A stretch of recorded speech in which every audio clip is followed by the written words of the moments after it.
How many of you are blamers? How many of you, when something goes wrong, the first thing you want to know is whose fault it is? Hi, my name is Brene. I am a blamer. Let me just tell you this quick story. So this is a couple years ago when I first realized the magnitude to which I blame. I'm in my house. I have on white slacks and a pink sweater set, and I'm drinking a cup of coffee in my kitchen. It's a full cup of coffee. I drop it on the tile floor.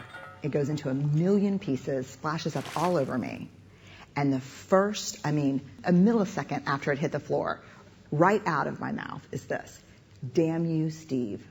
Who is my husband?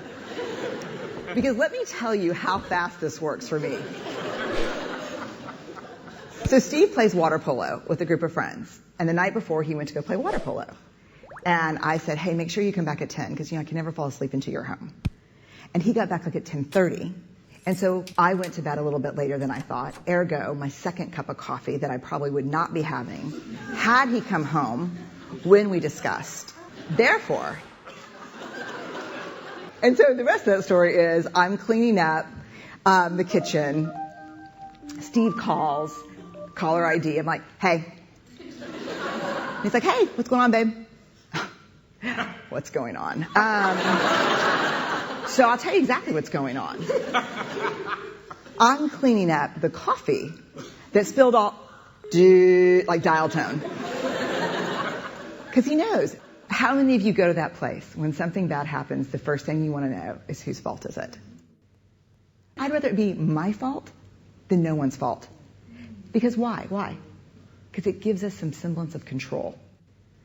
But here, if you enjoy blaming, this is where you should stick your fingers in your ear and do the na thing, because I'm getting ready to ruin it for you. Because here's what we know from the research.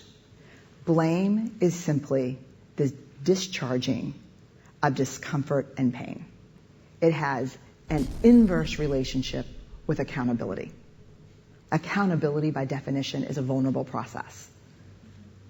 It means me calling you and saying, hey, my feelings were really hurt about this, and talking. It's not blaming. Blaming is simply a way that we discharge anger. People who blame a lot seldom have the tenacity and grit to actually hold people accountable, because we expend all of our energy raging for 15 seconds and figuring out whose fault something is. And blaming is very corrosive in relationships, and it's one of the reasons we miss our opportunities for empathy. Because when something happens and we're hearing a story, we're not really listening.